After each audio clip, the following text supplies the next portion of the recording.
ketika orang tua itu sedang menangkap ikan. Dia secara tak terduga menemukan sebuah botol emas kuno. Namun botol itu tertutup oleh kotoran. Terlihat seperti batu pecah. Orang tua itu tidak terlalu memikirkannya. Langsung melemparkannya ke tumpukan pasir di sebelahnya. Beberapa tahun kemudian, botol emas itu ditemukan oleh seorang pejalan kaki lain. Dan digunakan sebagai alat untuk menumbuk bawang putih. Kemudian jatuh ke tangan seorang pekerja yang tidak mengerti nilainya. Digunakan untuk mengisi celah di tembok kota. Botol emas itu menemani tembok kota ini. Melawan serangan meriam berkali-kali. Dan akhirnya menjadi longgar. 100 tahun kemudian, seorang gadis yang memanjat tembok kota, mengubah nasib botol emas itu sepenuhnya. Gadis itu adalah seorang budak. Setiap hari diam-diam memanjat tembok kota, hanya untuk melihat sekilas pangeran yang telah lama dia cintai. Suatu hari, saat dia baru saja mencapai puncak, sang pangeran melihatnya. Gadis itu tergelincir, dan tanpa sengaja menginjak batu yang longgar itu. Terlihatlah botol emas di dalamnya. Gadis itu dengan gembira membawa pulang botolnya, menggunakan pahat baja untuk menghilangkan kerak batu di permukaan. Akibatnya, tanpa sengaja, mulut botolnya pecah. Dalam sekejap, sebuah kekuatan misterius tiba-tiba muncul dari botol emas. Dewa lampu yang tersegel selama ribuan tahun akhirnya muncul kembali. Namun penampilan Dewa Lampu terlalu menakutkan. Gadis itu langsung pingsan karena ketakutan. Dewa Lampu kesulitan membangunkan gadis itu, dan memberitahunya bahwa dia bisa memenuhi 3 keinginannya. Gadis itu tanpa ragu-ragu mengucapkan keinginan pertamanya, yaitu menikah dengan pangeran dan menjadi ratu. Dewa Lampu segera memenuhi permintaan itu. Dia menekan tetesan minyak magis berharga dengan jari, dan meminta gadis itu mengoleskannya di tubuhnya. Kemudian, saat sang pangeran tidur, dia dengan lembut mengucapkan nama gadis itu di telinganya. Memang, pangeran melihat gadis itu, dan langsung terpesona oleh pesonanya yang unik. Gadis itu berhasil menjadi permaisuri yang menjadi pusat perhatian semua orang. Melihat sang pangeran akan segera mewarisi tahta, gadis itu menemui Dewa Lampu untuk mengabulkan permintaan kedua, yaitu untuk hamil anak dari sang pangeran. Untuk mencegah rahasia terbongkar, keduanya menyembunyikan botol yang memenjarakan Dewa Lampu di bawah ubin di kamar mandi. Tak lama kemudian, gadis itu benar-benar hamil dengan keturunan sang pangeran, dan mulai memamerkan perut buncitnya di istana, tanpa menyadari bahwa pangeran dan raja sudah memiliki perbedaan pendapat. Raja merencanakan pembunuhan, dan membunuh anaknya sendiri, untuk memastikan tidak ada sisa permaisuri dan bayi dalam kandungannya, menjadi target pembunuhan berikutnya. Gadis itu ditangkap oleh pembunuh saat melarikan diri, tidak bisa membuat permintaan ketiga, langsung dilempar ke laut. Ketika Dewa Lampu pergi menyelamatkan, gadis itu sudah tenggelam, karena gadis itu tidak bisa membuat permintaan terakhir lagi. Kutukan Dewa Lampu tidak bisa dihilangkan. Sekali lagi disegel kembali ke dalam botol di bawah lantai. 100 tahun berlalu lagi. Jiwa Dewa Lampu melayang keluar meminta bantuan, tapi tidak ada yang mendengar. Melihat berbagai dinasti berganti beberapa kali, akhirnya, munculnya seorang anak laki-laki kecil, memberikan harapan lagi kepada Dewa Lampu. Anak laki-laki yang sedang bermain, seperti merasakan keberadaan Dewa Lampu. Dewa Lampu perlahan-lahan menariknya ke halaman belakang yang terbengkalai. Anak laki-laki cerdas segera menemukan bahwa di bawah batu itu kosong. Maka ia memanggil adiknya untuk membuka batu itu bersama-sama. Kedua bersaudara menggunakan tenaga maksimal, namun batu itu tetap tak bergerak. Pada saat itu juga, ibu tiba-tiba muncul. Mereka dihentikan. Dewa Lampu kembali melewatkan kesempatan untuk diselamatkan. Sejak itu, Dewa Lampu melayang di sekitar anak laki-laki setiap hari, bertekad untuk menariknya kembali ke halaman belakang. Namun pada usia 11 tahun, anak laki-laki itu mewarisi tahta. Dia mulai berperang di medan perang pada usia 20 tahun. Dengan cepat berubah menjadi seorang tiran yang haus darah. Karena takut kehilangan kekuasaan, dia melakukan patroli malam di dalam istana dengan menunggang kuda. Bahkan ingin membunuh adik laki-laki yang tidak berdosa. Namun dicegah oleh ibunya tepat waktu. Ibunya untuk menghancurkannya. Setiap hari memberinya anggur terbaik yang tak pernah habis. Bahkan mengundang pencerita terbaik di negeri untuk menceritakan kisah-kisah padanya. Menyebabkannya terlena dalam kesenangan. Perlahan-lahan, dia tidak lagi peduli dengan urusan pemerintahan. Menghabiskan hari-harinya mendengarkan cerita dari orang tua. Hingga suatu hari, orang tua itu meninggal dunia. Dalam kesedihan, dia meminum semua anggur di dalam istana. Dalam keputusasaan, akhirnya dia merasakan panggilan Dewa Lampu sekali lagi. Dia gemetar saat tiba di halaman belakang. Dewa Lampu sangat terharu di dalam hatinya. Setelah bertahun-tahun menunggu, akhirnya mendapat balasan. Namun tak disangka tubuh raja sudah terlalu lemah. Bahkan kunci pintu pun tak bisa dibuka. Lalu dia langsung mati. Dewa Lampu kembali terjatuh dalam keputusasaan. Namun tak lama kemudian, seorang ratu berbobot 300 pon tiba-tiba muncul, memberikan kesempatan kepada Dewa Lampu untuk kembali ke dunia. Ratu baru suka berjalan-jalan, Secara kebetulan, dia mandi di kamar mandi lama. Akibatnya, dia tergelincir dan menginjak batu hingga pecah, membebaskan Dewa Lampu yang tersegel selama ribuan tahun. Namun wanita gemuk itu mengira Dewa Lampu ingin memanfaatkannya. Dia mengucapkan keinginan jahat. Aku berharap kau kembali ke botol dan tenggelam di dasar laut.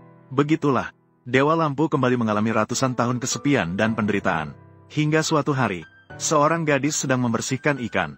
Sebuah botol emas jatuh dari perut ikan. Gadis yang penasaran membuka botol itu. Asap hitam tiba-tiba muncul. Dewa Lampu kembali terlihat. Dia segera meminta gadis itu mengucapkan 3 keinginan untuk menghilangkan kutukan.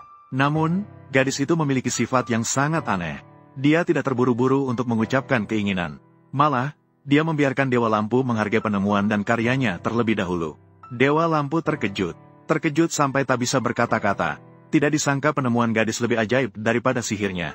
Gadis itu kemudian menunjukkan penemuan lainnya. Alat yang bisa terbang. Dia seharusnya diingat oleh dunia seperti Da Vinci. Namun, pada masyarakat feodal saat itu, wanita tidak memiliki hak untuk belajar. Maka penemuan kreatif gadis itu dianggap sebagai sihir penyihir. Namun, keinginan gadis untuk pengetahuan mencapai tingkat kegilaan. Maka dia memikirkan keinginan pertamanya, mendapatkan lebih banyak pengetahuan. Dewa Lampu mengayunkan tangannya dengan senang, mencarikan buku dari berbagai bidang untuknya. Setelah membacanya, dia menyimpan buku-buku itu di dalam botol kecil. Botol di atas meja semakin bertambah. Gadis itu telah menguasai semua pengetahuan yang ada di dunia. Namun masih ada teka-teki yang tak terpecahkan. Seperti bagaimana waktu dan ruang terbentuk. Hal ini membuatnya sangat cemas. Maka dia mengucapkan keinginan kedua, ingin menjadi lebih cerdas. Sejak itu, dia seperti Dewa Lampu yang tidak perlu tidur. Dapat membayangkan berbagai misteri alam semesta. Pengetahuan ini juga disuntikan ke dalam pikirannya. Sejak itu, dia bisa menemukan jawaban untuk setiap teka-teki yang sulit. Dewa Lampu juga mulai terpesona oleh semangat gadis itu. Dia jatuh cinta sepenuh hati pada gadis itu. Agar bisa selalu bersama gadis itu, dia mencegah gadis itu mengucapkan keinginan ketiga. Hal ini juga menghalangi kesempatan untuk mendapatkan kebebasan. Namun gadis itu mudah marah sejak lahir.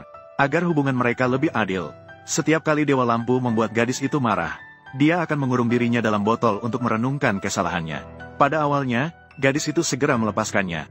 Hingga pada kali terakhir, saat Dewa Lampu mengurung dirinya, gadis itu berteriak marah. Semoga aku bisa melupakan bahwa pernah bertemu denganmu. Ternyata ini menjadi keinginan ketiga gadis itu. Dia seketika melupakan Dewa Lampu. Dewa Lampu terluka oleh orang yang dicintainya, dan kembali terperangkap dalam botol. Begitulah, Dewa Lampu kembali terperangkap dalam kegelapan dan kesepian yang tak berujung. Hingga berlalu ribuan tahun. Di antara barang-barang antik di sebuah toko barang bekas, seorang dokter wanita modern terkenal memilih botol yang menyegel Dewa Lampu. Saat pulang, dia membersihkan kotoran di botol tersebut. Tiba-tiba asap hitam merah menyembur keluar dari botol. Kemudian asap berubah menjadi raksasa hitam. Dokter perempuan terkejut dan membeku di tempat. Dia mencoba berkomunikasi dengan raksasa dengan hati-hati. Namun, tidak ada respons meskipun dia mencoba berbagai bahasa. Baru ketika dia berbicara dalam bahasa Yunani kuno, Dewa Lampu akhirnya memberikan respons. Dia mulai menyerap pengetahuan modern dari rak buku dan laptop. Menyerap pengetahuan modern secara instan, menguasai bahasa Inggris, dan memberi dokter perempuan 3 keinginan. Namun, dokter perempuan penasaran dengan asal-usul dewa. Maka Dewa Lampu menceritakan pengalamannya ribuan tahun kepada dia. Ternyata, awalnya dia adalah elf ratu kuno. Karena dia mengintip rahasia ratu, dia dikurung dalam sebuah botol oleh penyihir, dan diberi kutukan. Dia dilemparkan dari tembok kota dan diambil oleh seekor elang, melintasi tanah yang luas, dilemparkan ke laut.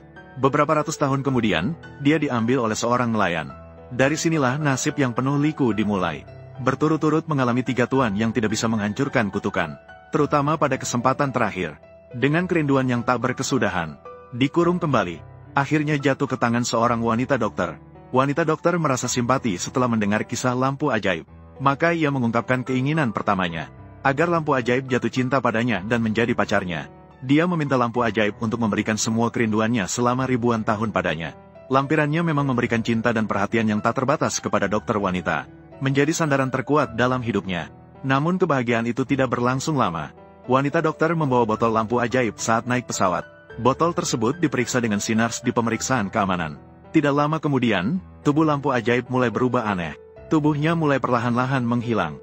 Karena gelombang elektromagnetik di masyarakat modern terlalu sering, tubuh lampu ajaib tidak bisa beradaptasi dengan lingkungan masyarakat modern. Jadi sang dokter wanita mengucapkan keinginan ketiga. Semoga Dewa Lampu bisa kembali ke dunianya sendiri. Saat kata-katanya baru saja diucapkan, botol sihir yang memenjarakannya langsung pecah. Dewa Lampu akhirnya mendapatkan kebebasan yang selama ini diinginkannya. Keesokan harinya, sang dokter wanita menemukan bahwa Dewa Lampu telah pergi. Selama 3 tahun berikutnya, sang dokter wanita menulis kisah Dewa menjadi sebuah buku. Saat dia menutup bukunya, siap pulang ke rumah, tiba-tiba merasakan sesuatu. Berbalik dan melihat, Dewa Lampu perlahan-lahan mendekatinya. Meskipun dia tidak bisa menemukan cara untuk beradaptasi dengan masyarakat modern, namun memutuskan untuk datang menjenguk sang dokter wanita setiap beberapa waktu. Meskipun tidak bisa selalu bersama, namun saling terhubung secara batin. Bagi sang dokter wanita, itu sudah cukup baginya.